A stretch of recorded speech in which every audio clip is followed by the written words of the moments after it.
Hello students, today we are going to discuss some illustrative example of the chapter 4 and that all examples are based on that theory that we have already covered for the chapter 4. Okay, so let me start. Illustration 4.5.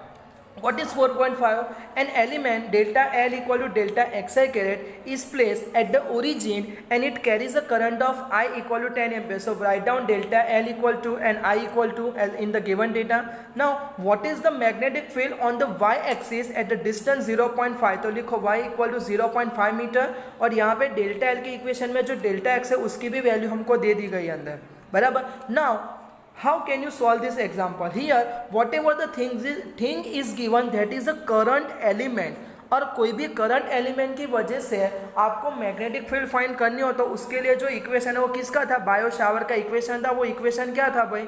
B equal to mu 0/4 pi IDL cross R caret divide by R square था कि नहीं था? और यहाँ पे cross product निकाल दो तो क्या होगा? IDL आर कैरेट है तो यूनिट वेक्टर हुआ तो उसकी वैल्यू 1 होगी और क्रॉस की जगह क्या लिखते हैं? Sine theta divide by R square होगा इक्वेशन अंदर. हाँ के ना, बराबर. अब आप देख सकते हो कि मैग्नेटिक फील्ड फाइंड करने के लिए आपको एक तो आई चाहिए, है आपके पास आई, यस. DL चाहिए तो उसका इक्वेशन डेल्टा एक्स है और उसकी भी वैल्यू अवेलेबल है तो वो भी मिल गया. साइन थीटा, अभी थीटा कितना होगा दोनों के बीच का अंदर, बराबर. तो यहाँ पे आप देख सकते हो कि जो डिस्टेंस है वो y डायरेक्शन में, जबकि आपका डेल्टा एल है वो x डायरेक्शन है. दोनों के बीच के एंगल क्या हुआ? 90 हुआ कि नहीं हुआ अंदर? समझ में आ रहा है सबको इतना पार्ट? यस और नो. अगर आपको ये चीज़ ऐसे नहीं करना तो ऐसे भी कर सकते हो. म्यू 0/4 पाई आई डेल्टा एक्स आई कैरेट क्रॉस जे कैरेट होगा अंदर. समझ में आ रहा है? क्योंकि आपका जो आर कैरेट है वो कौन सी डायरेक्शन में? वाई डायरेक्शन में, तो खाली जे कैरेट लिखेंगे और डिवाइड बाय क्या आएगा? R square. तो डेल्टा एक्स की वैल्यू अब आई क्रॉस जे हम क्या लिखते हैं? के कैरेट. तो हमको डायरेक्शन भी मिल जाएगी ना, समझ में आया? तो के कैरेट मिल गया. अभी आई का डेल्टा एक्स का डिवाइड बाय आर स्क्वायर का म्यू 0 का डिवाइड बाय 4 पाई का क्या करो? मल्टीप्लाई डिवाइड बाय करो. सब वैल्यू हमारे पास अवेलेबल है कि नहीं है अंदर? आर की वैल्यू आपको वाई की जगह लेनी है अंदर 0.5. तो आपको यहाँ पे आराम से आपका जो बी का आंसर है वो मिल जाएगा और वो क्या मिलेगा? 4 × 10⁻⁸ और हमने प्लस के कैरेट लिखा, यानी कि हमको डायरेक्शन क्या मिली? ये मिली कि नहीं मिली? पॉजिटिव डायरेक्शन ऑफ जेड बोलेंगे अंदर. समझ में आ रहा है सबको इतना पार्ट?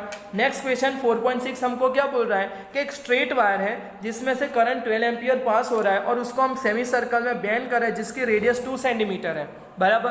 तो हमको क्या करना है? पहली वाली फिगर कंसीडर करनी है और बोलना है कि consider the magnetic field B at the centre of the arc, यानी कि ये जो आर्क है उसके सेंटर पे कितनी मैग्नेटिक, उसके लिए बात करनी है. पर किसकी वजह से करनी है अंदर?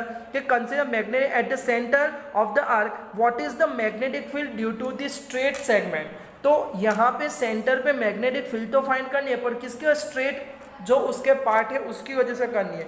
अगर आप अपना जो स्ट्रेट पार्ट है उसको छोटे छोटे पार्ट में डिवाइड करो तो आपको डेल्टा एल है वो कौन सी डायरेक्शन में मिलेगा? आई डायरेक्शन मिलेगा. अगर हम इसको एक्स डायरेक्शन कंसीडर कर रहे हैं, समझ में आ रहा है कि नहीं आ रहा है अंदर? यस और नो. और डिस्टेंस की बात करें तो ये सेगमेंट से उसका डिस्टेंस भी कौन सी डायरेक्शन में आएगा? वही डायरेक्शन में आएगा. तो हमारा बायो सावर का इक्वेशन था उसमें करंट एलिमेंट के साथ क्या होता था? आइडियल क्रॉस आर कैरेट होता था, यानी कि होगा क्या? IDL आई कैरेट क्रॉस आई कैरेट होगा.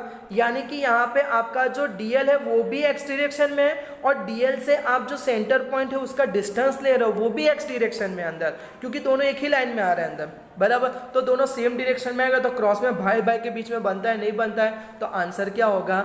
0 होगा. यानी कि कोई भी स्ट्रेट सेगमेंट यहाँ पे आपको मैग्नेटिक फील्ड देगा नहीं. और दूसरे एंगल से सोचने जाओ तो हमारे पास ऐसा वायर है तो उससे प्रोड्यूस, ये पॉइंट की वजह से प्रोड्यूस होती मैग्नेटिक फील्ड क्या होगी भाई? बराबर. उसका सेंटर लेके आऊँ, ये रेडियस का सर्कल लगे वही होगी. तो सीधी सी बात है, अगर ये z डायरेक्शन के तो आपको XY में ही मिलेगा, बराबर. अभी ये पॉइंट की वजह से यहाँ पे तो मिलने का कोई चांस ही नहीं है. तो यहाँ पे भी वही चीज़ है ना अंदर कि ये जो वायर है उसकी वजह से जो भी मैग्नेटिक फील्ड का एरिया होगा ये रेड कलर वाला होगा अंदर, तो सेंटर पे तो वो जाने वाला नहीं है. तो यहाँ पे उसका आंसर वो लॉजिक से भी क्या होगा? 0 होगा कि नहीं होगा? पर हमको यहाँ पे बायो सावर का जो कंसेप्ट है उसके हिसाब से आंसर देना है अंदर. समझ में आया? अभी वैसा ही क्वेश्चन है पर अब हमको बोला है कि अब ये बेंडिंग आर्क है उसकी वजह से कैसे मिलेगी अंदर. तो आप देख सकते हो बेंडिंग आर्क है तो उसकी वजह से आपका जो सर्कल बनेगा कुछ इस तरह से बनेगा. तो सबके सर्कल पे सेंटर में से पास होंगे अंदर. समझ में आ रहा है? अगर आप ऐसा समझो कि ये पूरी एक रिंग है तो रिंग की वजह से उसके सेंटर में प्रोड्यूस होता मैग्नेटिक फील्ड का हमने इक्वेशन डिराइव किया था, अगर आपको याद हो तो म्यू 0 नहीं डिवाइड बाई 2r था. यस और नो? बराबर। पर यहाँ पे हमारे पास सेमी सर्कल है, तो इसको डिवाइड बाय 2 कर दो, यानी कि यहाँ पे 4r कर दो, तो आपको ये मैग्नेटिक फील्ड मिलेगी और कुछ मिलेगी, जीरो नहीं मिलेगी अंदर। क्यों? क्योंकि यहाँ पे कोई भी रिंग की वजह से उसकी सेंटर फील्ड पे मिलती मैग्नेटिक फील्ड जीरो होती नहीं है अंदर। समझ में आया कि नहीं आया? तो अगर आपको उसकी वैल्यू फाइंड करनी है तो कर सकते हो कि नहीं कर सकते हो अंदर, यस और नो? तो देख सकते हो mu 0 I divide by 2r। अभी आप बोलोगे सर एन कितना लेना है? भाई 1 लेना है, अगर नंबर ऑफ टर्न्स की कोई इन्फॉर्मेशन आपके पास अवेलेबल नहीं है तो अंदर। समझ में आया कि नहीं आया अंदर? बराबर। तो आपको बी की वैल्यू मिल जाएगी। अब वो लोग क्या बोल रहे हैं कि आपको बी फिगर दिखा है, यानी कि आपने जिस तरह सेमी सर्कल आर्क बना ऊपर की साइड, अब अगर नीचे की साइड बना रहा हो तो पहले जो बी वाले में ये वाले में मिले थे और ये वाले में मिले, दोनों में क्या डिफरेंस आएगा? तो आपको लिखना है कि अगर मैं ये वाला लेता हूँ कि ये वाला लेता हूँ, है तो भाई दोनों सर्कल रेडियस भी सेम है, करंट की वैल्यू भी सेम है, तो सीधी सी बात है यहाँ पे जो आप मैग्नेटिक फील्ड बी की वैल्यू फाइंड कर रहे हो तो आपको क्या मिलेगी? सेम मिलेगी। पर अगर आप right hand thumb rule use कर रहे हो तो अगर यहाँ से आप अपना हाथ लगाओगे तो आपकी फिंगर की डायरेक्शन क्या आएगी? सेंटर की अंदर जाएगी अंदर, यानी कि आपका जो पेज है उसको परपेंडिकुलर अंदर की डायरेक्शन में मिलेगा अंदर। समझ में आ रहा है? जबकि इसकी वजह से आप देखोगे तो अब आप करंट के हिसाब से आपका राइट हैंड पकड़ो तो आपको यहाँ सेंटर में से जो इलेक्ट्रिक फील्ड मैग्नेटिक फील्ड बाहर जो निकलती दिखे वो कौन सी और देखिए? पेज से जो आपका पेज है उसको परपेंडिकुलर पर बाहर की डायरेक्शन में आएगी, यानी कि हमको ऐसी मिलेगी। यानी कि यहाँ पे मतलब क्या होता है कि भाई दोनों केस में मैग्नेटिक फील्ड तो सेम मिलती है पर एक के केस में अंदर मिलती है तो दूसरे के केस में बाहर में, यानी कि म्यूचुअली अपोजिट डायरेक्शन में मिलती है अंदर। समझ में आ रहा है सबको इतना पॉइंट? यस और नो? चल 4.7 नंबर के क्वेश्चन की बात करें, बहुत ही सिंपल है। आपको एक टाइटली बाउंड 100 टन्स की कॉइल दी गई, यानी कि कैपिटल एन दे दिया गया, उसकी रेडियस 10 सेंटीमीटर यानी कि 0.1 मीटर लिखेंगे, उसके करंट की वैल्यू है 1 एम्पियर लिखेंगे। सो what is the magnitude of the magnetic field at the centre of the coil? अभी कॉइल तो भाई है तो सर्कल ही अंदर, तो उसका इक्वेशन क्या था? Mu 0 NI divide by 2r। सबकी वैल्यू है कि नहीं? एन की भी है, आई की है, आर की भी है, सब रख दो, आपका आंसर हो गया कि ना हो गया अंदर? बहुत ही सिंपल क्वेश्चन है ना अंदर। चल उसके बाद आपको 4.8 जो इलस्ट्रेशन दिया गया है वो एक्चुअल में एक थियोरी है जिसमें बोला क्या गया कि एक अच्छा खासा क्रॉस सेक्शन हो, ऐसा अगर आप वायर ले रहे हो और उसमें से पास होता करंट अगर यूनिफॉर्म है, बराबर, यूनिफॉर्म हिसाब से यहाँ पे करंट जा रहा है, तो ये वायर की वजह से, बराबर, वायर के बाहर के रीजन में, वायर की सरफेस पे और वायर के अंदर के रीजन में आपको मैग्नेटिक फील्ड का इक्वेशन क्या बनेगा वो आपको डिराइव करना है। तो इसके लिए हम क्या करेंगे? हमने ये वायर लिया, उसका ये सेंटर है, अभी ये वायर की खुद की रेडियस में कैपिटल आर ले लेता हूँ। समझ में आ रहा है? यहाँ पे उन्होंने स्मॉल ए बोला था, चलो स्मॉल ए ले लेते हैं और हम एक पॉइंट लेते हैं तो उससे कितने डिस्टेंस पे लेते हैं? स्मॉल आर पे लेते हैं। जब तब इस तरह से लेते हैं ताकि आर का जो वैल्यू है वो ए से क्या हो भाई? ग्रेटर देन हो के ना हो अंदर, यानी कि ये पॉइंट आपका बाहर का हो गया और इसमें से पास होती है एक लूप। सोचो तो इसको हम एम्पियर लूप बोल सकते हैं अंदर। अब ये एम्पियर लूप पूरे वायर को एनक्लोज करती है तो उसके लिए जो करंट होगा टोटल वो आई होगा कि नहीं होगा अंदर? यस और नो? तो हम जब भी एम्पियर लूप का इक्वेशन लगाते, इक्वेशन क्या था? Integration B dot D L, बराबर, इक्वल टू क्या लिखते थे? Mu 0 into summation of I लिखते थे कि नहीं लिखते थे? अभी ध्यान से देखो तो मैग्नेटिक फील्ड और डीएल की बात करें अंदर, तो ये वायर था और यहाँ पे तो मैग्नेटिक फील्ड भाई ये सर्कल के रीजन में ही आने वाली है और डीएल भी वही में आने वाला अंदर। यस और नो? ये मैग्नेटिक फील्ड की लाइन ही है आपके लिए, बराबर, और वही डायरेक्शन में आपको डीएल लेना है। तो सीधी सी बात है कि दोनों सेम डायरेक्शन में मिले आपको अंदर भाई, बराबर। तो दोनों के बीच का एंगल क्या हो गया? 0 हो गया। तो आप इंटीग्रेशन में बी डॉट डी एल लिखते हो तो बी डी एल लिख सकते हो, क्यों? cos 0 1 होता है ना अंदर, बराबर। अभी वायर से आर डिस्टेंस में मैग्नेटिक फील्ड की वैल्यू तो सेम है तो वो तो बाहर आ जाएगा, तो बी बाहर आ गया तो अंदर क्या है? डीएल। अब है तो पूरा सर्कल, तो टोटल लेंथ क्या होगी? सर्कल की पेरीमीटर होगी कि नहीं होगी अंदर? यस और no? Left hand side complete हो गया, इक्वल टू म्यू 0। अभी पूरा जो सर्कल है वो पूरे जो हमारा वायर है उसको एनक्लोज कर रहा है, यानी कि उसमें से जो करंट पास हो रहा है सब इंक्लूड होगा, तो इक्वल टू म्यू 0 आई। तो फाइनली आपको बी का आंसर क्या मिलेगा भाई? Mu 0 I divide by 2 pi R मिलेगा कि नहीं मिलेगा अंदर? यस और नो? तो यही आपका यहाँ पे क्या मिलेगा? फर्स्ट केस का आंसर आपको मिलेगा अंदर। बराबर। ये रहा सेकंड केस का बताया गया है और आप देख सकते हो कि आपको आंसर क्या मिला, म्यू 0 डिवाइड बाई 2 पाई। और हमको यहाँ पे देखने को मिलता है कि बी की वैल्यू 1/r है प्रोपोर्शन में अंदर, यानी कि आप वायर से जितना दूर जाते हो तो उसके रेसिप्रोकल फॉर्म में मैग्नेटिक फील्ड की वैल्यू क्या होती है भाई, डिक्रीज होती है अंदर। समझ में आया।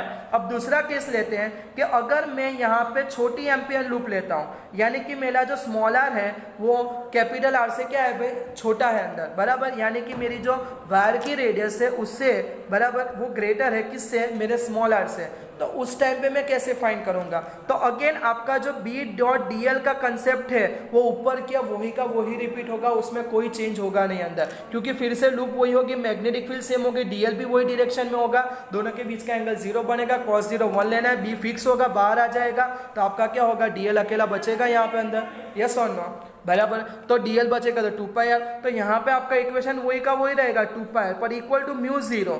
अब आई कैसे फाइंड करना है, एक्चुअल में अगर आप पाई ए स्क्वायर जितना एरिया लेते हैं यानी कि पूरा लेते हैं तो उसमें पूरा करंट आता, पर आपको तो खाली कितना लेना है भाई, पाई स्मॉल आर स्क्वायर ही लिखना है, तो इक्वल टू हाउ मच, बराबर। तो क्या होगा, pi r square into I divide by pi a square होगा, तो पाई पाई कट हो गया, तो आपको करंट का इक्वेशन क्या मिला, I R square divide by A square मिला कि नहीं मिला अंदर, बराबर। अभी वो वाला इक्वेशन क्या था भाई, B into 2 pi R equal to mu 0, ये इक्वेशन था, उसमें से एक एक आर कट हो गया, तो आपको फाइनली इक्वेशन क्या मिला बी का अंदर, बराबर mu 0 I R divide by A square, और यहाँ पे 2 पाई मिलेगा कि नहीं मिलेगा। अब आप देख सकते हो म्यू 0 आई 2 पाई ए सब फिक्स है, तो यहाँ पे b क्या हुआ, प्रोपोर्शनल टू r हुआ। तो इससे प्रूव क्या हुआ कि अगर आप इनसाइड का रीजन ले रहे हो वायर का, तो वहाँ पे मैग्नेटिक फील्ड जो डिस्टेंस है उसके साथ प्रोपोर्शन में चेंज होती है अंदर। तो अगर आप उसका प्लॉट ग्राफ करते हो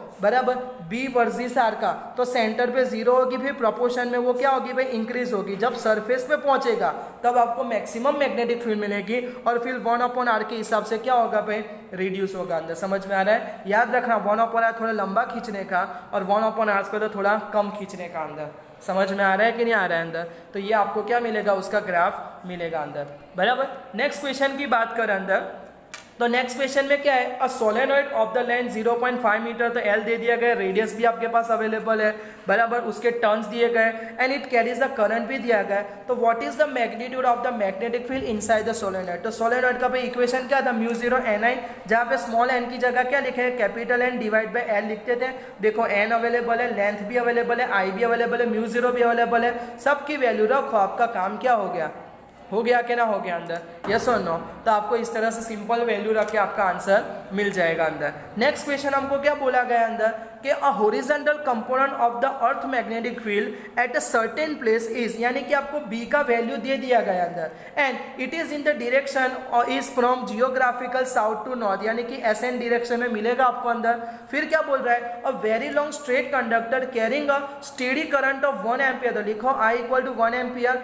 सो what is the force per unit length, यानी कि फोर्स डिवाइड बाय एल आपको फाइंड करना है अंदर, बराबर, on it when it is place on a horizontal table, बराबर, and the direction of current in east to west. अब आपका करंट ईस्ट टू वेस्ट में है, समझ लो, करंट की डायरेक्शन ईस्ट टू वेस्ट में है, जबकि मैग्नेटिक फील्ड की डायरेक्शन कौन सी डायरेक्शन में है भाई, नॉर्थ टू साउथ है, बराबर। तो सीधी सी बात है कि आपका डीएल और बी दोनों के बीच में जो आपका एंगल बनेगा वो क्या बनेगा, 90 डिग्री बनेगा। अभी किसी पे भी जो फोर्स लगता है तो फोर्स का इक्वेशन क्या होता है, बिल होता है, बिल साइन थीटा।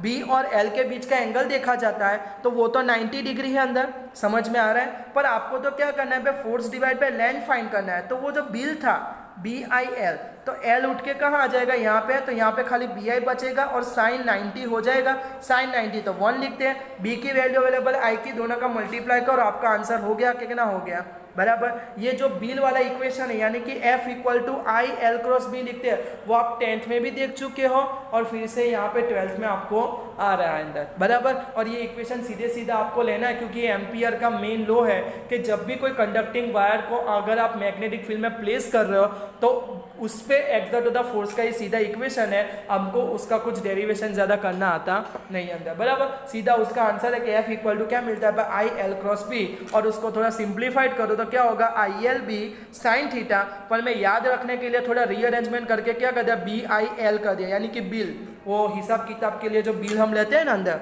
उसका इक्वेशन मैंने यहाँ पे लगा दिया अंदर। अब जो उसका दूसरा पार्ट है, उसमें क्या बोला गया है कि जब हम वायर को हॉरिजॉन्टल टेबल पे रखे पर उसकी करंट की रेट साउथ टू नॉर्थ होगी, यानी कि यहाँ पे हुआ क्या, लेंथ आपकी साउथ नॉर्थ में है और मैग्नेटिक फील्ड भी साउथ नॉर्थ में है, तो दोनों क्या हुए, पैरेलल हुए तो एंगल जीरो हुआ, तो साइन जीरो क्या होगा, जीरो होगा, यस और नो। तो आपको वो आंसर क्या मिलेगा, जीरो मिलेगा आंसर। समझ में आया कि नहीं अंदर। तो इस तरह से हमने क्या किए, जो हमारी थ्योरी कवर थी उसके रिलेटेड कुछ एग्जाम्पल आज हमने देखे, बाकी का जो कंटेंट है वो हम नेक्स्ट वीडियो में डिस्कस करेंगे अंदर। Okay, thank you.